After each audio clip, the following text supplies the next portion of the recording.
Questo video è sponsorizzato da Card Raider. Clicca sul link che troverai nel testo di questo video e avrai diritto a un bonus di benvenuto di 2 euro spendibile sul loro marketplace. Inoltre, grazie al nuovo sponsor Fantasia Store, con il nostro codice sconto SEA5 avrai diritto al 5% di sconto per i tuoi acquisti su tutti i prodotti non scontati presenti sul loro sito. Benvenuti cari amici su Underground Sea per un video dedicato all'EDH con un occhio al budget, come sempre coadiuvati dalla canale YouTube Dungeon Landers Guide per una nuova build che prova ad affrontare il formato multiplayer con un investimento contenuto. Rimbalzando tra i colori da una lista monocolore ci allarghiamo arrivando a quelli IZ che notoriamente sono ricchi, anche con un budget ridotto, di molte carte interessanti, soprattutto se vogliamo costruire un gameplay rapido e letale. Di certo, con l'aiuto di questa leggendaria, avremo tutte le carte in regola per gestire delle sinergie potenti e perché no, pure delle combo, in barba al budget, così da stupire i vostri avversari con delle chiusure al limite, grazie a questo mago tutt'altro che sprovveduto. Questa volta parleremo di Vadric, Astral Archmage.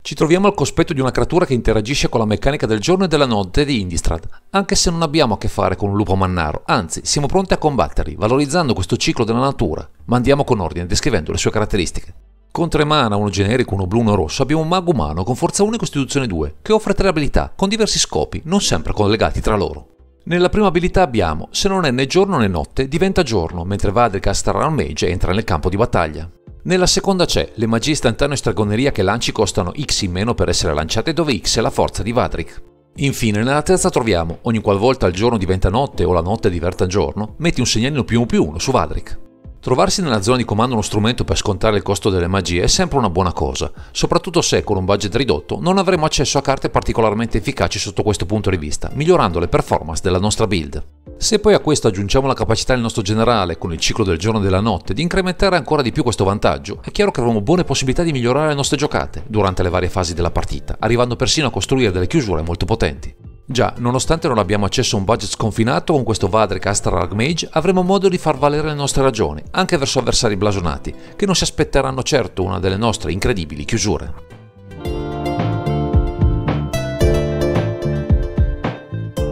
Se sin dall'abilità evidenziata in questo Vadric Astral Archmage appare evidente il vantaggio offerto nella riduzione del costo di lancio delle nostre magie, sono meno evidenti le possibilità di chiusura, che poggiano su diverse carte, alcune delle quali costose ma assolutamente necessarie. La prima chiusura passa per una carta del passato, Reset, che è in grado di stappare le nostre terre, così da ottenere un boost di mana molto importante, purché tutto avvenga dopo l'upkeep di un nostro avversario. Fin qui niente di esagerato, se non fosse che nel nostro arsenale di magia abbiamo a disposizione Reiterate, che con il suo costo di buyback ci dà modo di lanciarla all'infinito, copiando l'istantaneo per riottenere mana in quantità. A questo punto ci basterà un generatore di danni qualsiasi come Lightning Bolt per infliggere tutti i danni necessari per uccidere in un sol colpo a velocità istantanea, sfruttando il mana e la possibilità di copiare il botto con il nostro Reiterate, che ancora è sempre in nostro possesso. Ma non basta, perché potremo sempre sfruttare combo più conosciute, come la combinazione di Darkcaster Mage e Triumph Flame, per schiacciare gli avversari con un'orda di maghi rapidi pronti a colpire a morte tutto il party. E anche senza il generale, con le interazioni offerte da Wizard of Tie, con le sue abilità Myriad e Ingenious Mastery, avremo modo di pescarci parecchie carte,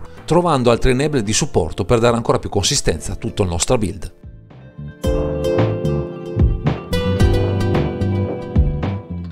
Già con quello che abbiamo illustrato fino a questo momento, questo Vadric Astral Archmage ha tutte le carte in regola per ben figurare, anche con un budget a disposizione non elevato, a patto di costruire tra i 99 tutti gli elementi necessari per la giusta consistenza. Di certo ci servirà molto mana, sia per rendere efficace l'ingresso del generale, sia delle nostre magie, ma con 10 sassi tra che Insigniet, Izzet Locket, Mindstone, Sky Diamond e Talisman of Creativity daremo benzina alla nostra azione, visto che non abbiamo un color pie propenso ai ramp effect del verde. Potremo anche sfruttare un'altra magia, Dramatic Reversa, che può darci molto sul fronte del mana se l'abbineremo a qualcuno di questi artefatti e se lo affiancheremo a effetti per copiare le magie, replicandolo su un tap, magari anche all'infinito. A questi elementi abbineremo, in aggiunta a quello che già offre il comandante, alcuni sconti per le nostre magie, con creature come Goblin Retromancer e Outrage Dean, che possono dare ulteriore benzina alle nostre strategie, che si fondano ovviamente su istantanee e stregonerie. Per incrementare ulteriormente il value del generale, con Firmament Sage e Celestus, andremo a incrementare il ciclo del giorno e della notte, così da aumentare i segnalini sul nostro mago umano, ottenendo ulteriori sconti per il nostro parco magie.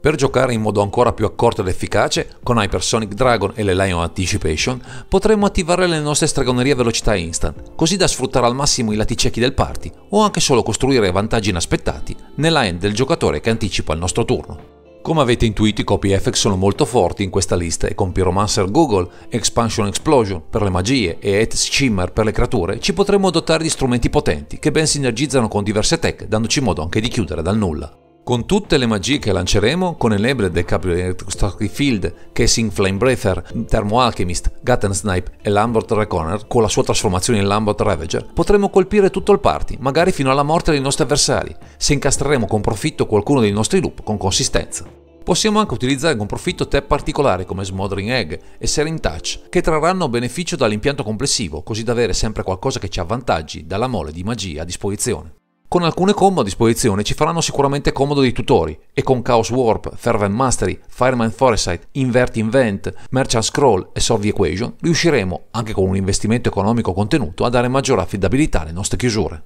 E con tutte le nostre strategie a base magie, carte come Recoup e Past in Flame potranno dare nuovamente accesso dal cimitero a tutto quello che avremo lanciato fino a quel momento, massimizzando il potenziale delle carte a disposizione. Tutto questo approccio, che si avvantaggia anche di molto con il generale in campo, necessita di qualche protezione, e con Swiftfoot Boots e Sleep Out the Back proveremo a tutelare la sua presenza in campo, che potrebbe tradursi, anche in fretta, in una potenziale chiusura dal nulla.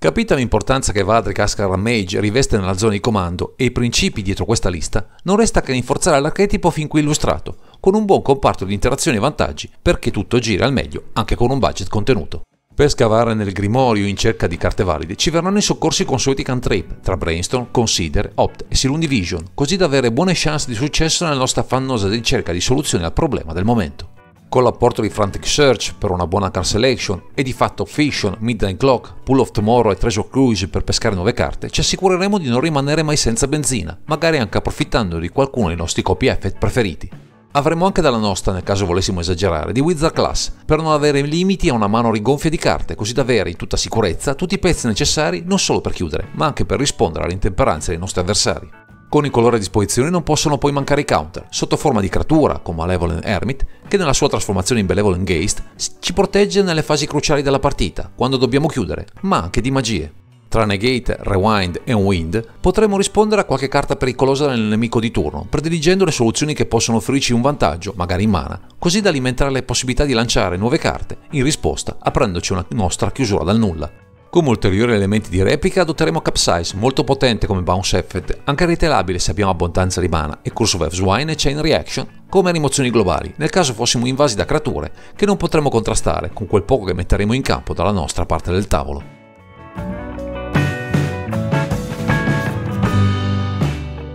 Con quanto visto finora su Vadric Askaran Mage in questa lista, non ci possiamo certo lamentare, in quanto a efficacia, ma con qualche investimento mirato avremo modo di elevare anche di molto il potenziale di un archetipo così concepito. Visto quanto è importante il mana in una lista basata sulle magie, carte come Urabrask e Birgi, God of Storytelling, possono veramente farci svoltare la partita, con l'accortezza di bilanciare l'utilizzo del rosso al meglio, per sfruttare al massimo queste staple del formato. Anche carte potenti come Dossize Extortionist e Jeska's Will qui possono trovare casa facilmente, ma di scelte di questo tipo, soprattutto nel rosso, ne troveremo diverse, che possono spostare la nostra efficacia anche di molto con investimenti mirati. Come ulteriore effetto per scontrare le nostre magie potremo inserire Primal Amulet, una carta di certo interessante, che anche senza la sua trasformazione può spingere sull'acceleratore la nostra resa complessiva, senza ulteriori correttivi. Per una chiusura alternativa o anche solo per acquisire qualche punto vita in più, non sarebbe male usare Aetherflux Reservoir tra le 99, visto l'impianto del mazzo che punta spesso e volentieri a lanciare molte magie anche in un solo turno. Invece, se vogliamo che le nostre combo risultino ancora più solide, Underworld Breach è una carta da includere assolutamente, vista la sua capacità di darci accesso in un turno cruciale a tutto il cimitero e magari con qualche trucchetto a mana in quantità.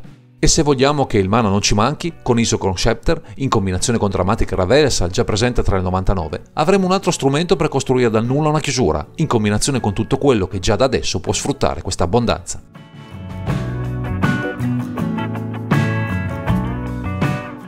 Siamo arrivati alla conclusione di questo primer dedicato a questo Vadric Askaran Mage, per una build che punta, con una spesa contenuta, a costruire un gameplay ricco e convincente, con combo, anche potenti, e un comparto tutorial all'altezza di mazzi anche più esigenti dal punto di vista della spesa. Ringraziamo Dungeon Landers Guide per averci offerto l'opportunità di collaborare a questo video e non mancheremo di ripetere questo tipo di contenuti certi di fare cosa gradita ai nostri cari ascoltatori.